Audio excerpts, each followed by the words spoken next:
Emma's mom stepped back, her arms crossed, her expression unreadable. "Well," she said, her voice sharp but calm. "Go on, Emma. Let's make this official." Emma hesitated, her eyes darting between me and her mom.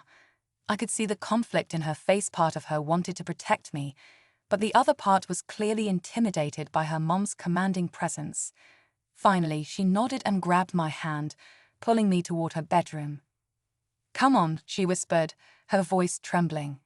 "We'll figure this out." But I could tell she was just as scared as I was. Once we were inside her room, Emma closed the door behind us and leaned against it, exhaling deeply. Her hands were shaking as she ran them through her hair. Okay, this is bad. This is really bad." I stared at her, my heart pounding. What does she mean by properly? What's she going to do? Emma bit her lip, avoiding my gaze. "I don't know, Daniel, but my mom, she's not exactly the most understanding person. If she thinks this is some kind of phase or something, she's going to want to fix it." "Fix it," I repeated, my voice rising in panic. "What does that even mean?" Emma shook her head. "I don't know, but we need to get you out of here before she does something crazy."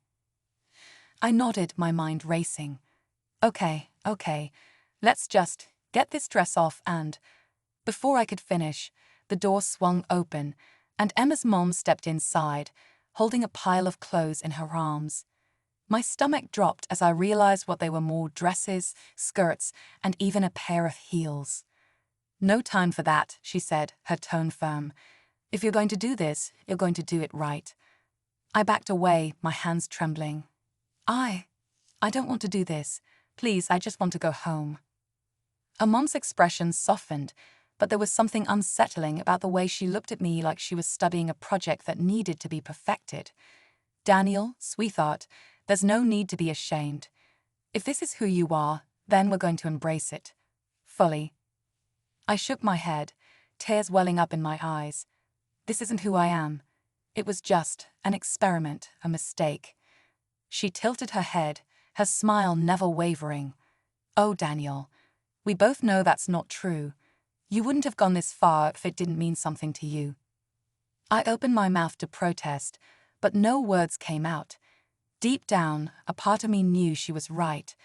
This wasn't just a one-time thing. It was something I had been hiding for years, something I had been too afraid to confront. Emma stepped forward, her voice pleading. "Mom, please, this is too much. You can't just force him into this." Her mom's gaze hardened as she turned to Emma. "This isn't up for discussion. If Daniel wants to explore this side of himself, then we're going to support him. Fully." The way she said fully sent a chill down my spine. It wasn't just support, it was control. Before I could react, she handed me a dress, a sleek, black number with lace detailing. "Put this on. We'll start with something simple." I stared at the dress, my hands shaking. I can't." Her smile faded, and her voice took on a steely edge. "Yes, you can, and you will." Emma stepped between us, her voice rising. "Mom, stop. You're scaring him." Her mom's eyes narrowed. "Emma, this isn't about you. This is about Daniel.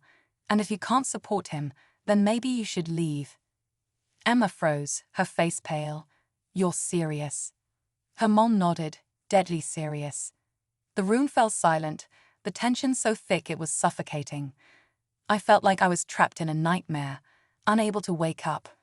Finally, Emma turned to me, her eyes filled with tears. "I'm so sorry, Daniel. I don't know what to do." I swallowed hard, my voice barely above a whisper. "Just help me." But before she could respond, her mom stepped forward, her tone final. "Enough. Daniel, put the dress on. Now." I looked down at the dress in my hands, my mind racing. There was no way out of this, no escape. I was trapped. With trembling hands, I slipped the dress over my head, the fabric clinging to my body in a way that felt both foreign and familiar. I avoided looking in the mirror, too afraid of what I might see. Her mom nodded approvingly. "Good. Now, let's fix your makeup. You're a mess. I wanted to scream, to run, to do anything but stand there. But I was paralyzed, caught in a web I couldn't escape. As her mom began applying makeup to my face, I felt a strange sense of detachment, like I was watching this happen to someone else. The brush strokes were gentle, almost soothing, but they couldn't mask the growing sense of dread in my chest.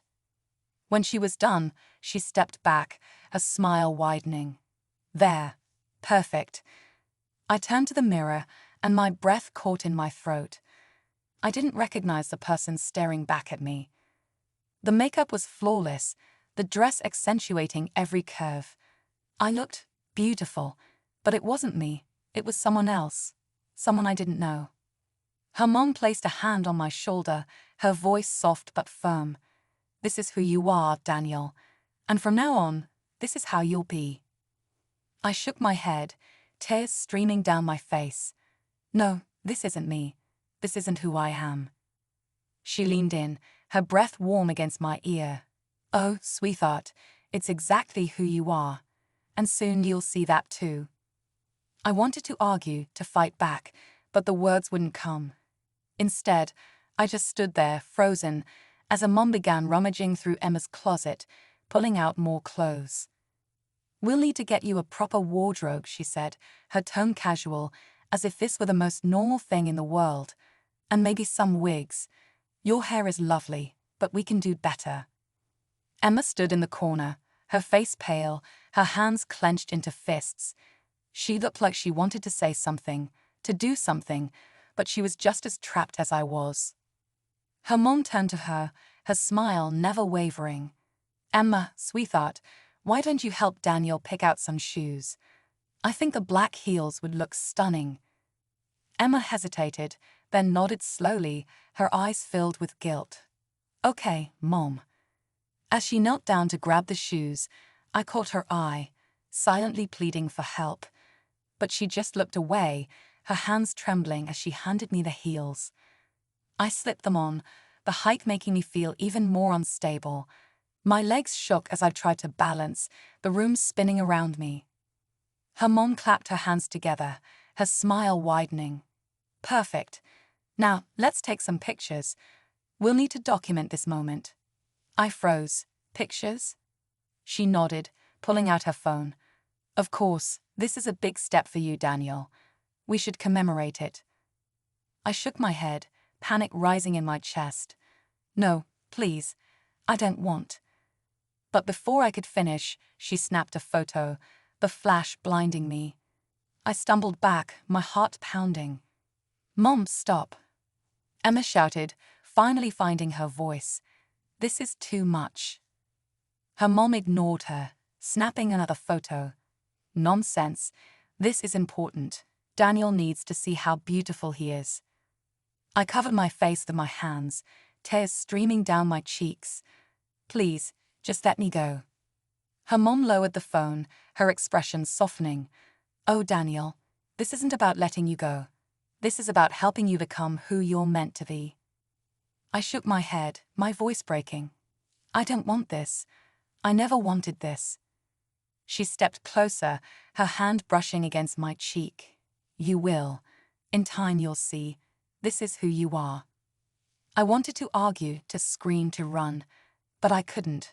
I was trapped. And as her mom continued to take photos, I realized something terrifying. This wasn't the end.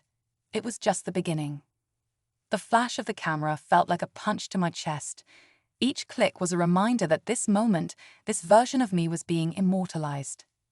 I wanted to scream, to rip the dress off and run out of the house, but my body wouldn't obey. I was frozen, trapped in a nightmare I couldn't wake up from. Emma's mom stepped back, scrolling through the photos on her phone with a satisfied smile. "These are perfect," she said, her voice dripping with approval. "You're a natural, Daniel. Truly." I shook my head, my voice barely a whisper. "Please, stop." She ignored me, turning to Emma. "What do you think, sweetheart? Doesn't Daniel look stunning?" Emma's face was pale, her hands clenched into fists at her sides. She looked at me, then at her mom, her eyes filled with a mix of anger and helplessness. "Mom, this is insane. You can't just force him into this. It's not right." Her mom's smile faded, replaced by a cold, steely expression. "Emma, I'm not forcing him to do anything. I'm helping him embrace who he really is.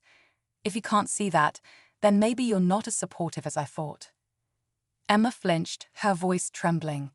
"This isn't support, Mom. This is manipulation. You're not listening to him. You're not listening to me." Her mom's eyes narrowed, and for a moment, the room felt like it was closing in. "I'm doing what's best for Daniel. If you can't understand that, then maybe you should leave." Emma's jaw tightened, and I could see the conflict in her eyes. She wanted to fight back, to protect me, but the fear of her mom's wrath was holding her back. Finally, she turned to me, her voice soft but urgent. "Daniel, we need to go. Now." I nodded, my heart racing. "Yes, please." But before we could move, her mom stepped between us, her arms crossed. "Oh no, you're not going anywhere. Not until we're done here." Emma's eyes widened. "Mom, you can't keep him here against his will. That's insane." Her mom's smile returned, but it was anything but comforting. "I'm not keeping him here, Emma. I'm giving him the opportunity to explore this side of himself. If he wants to leave, he can. But deep down, I think he knows this is where he belongs." I shook my head, tears streaming down my face. "No, I don't belong here. I just want to go home." Her mom tilted her head, her expression almost pitying. "Oh, Daniel, home is where you feel most like yourself, and right now, that's here." I wanted to argue, to scream, to do anything but stand there. But I was paralyzed, caught in a web of fear and confusion. Emma stepped forward, her voice rising. "Mom, this is enough. You're scaring him. You're scaring me. If you don't let him go, I'll call the police." Her mom's eyes flashed with anger, but she quickly masked it with a calm, almost serene smile. "Oh, Emma, you wouldn't do that. Not to your own mother." Emma hesitated, her resolve wavering. I will if I have to." Her mom sighed, shaking her head. "You're being dramatic, sweetheart. This is a moment of growth for Daniel. For all of us, don't ruin it." I looked at Emma, silently pleading for her to do something, anything. But she just stood there, her face pale, her hands trembling. Her mom turned back to me, her smile widening. "Now, let's take a few more photos. I want to capture every angle." I shook my head, backing away. "No, please. I can't do this." She stepped closer, her voice soft but firm. "Yes, we can.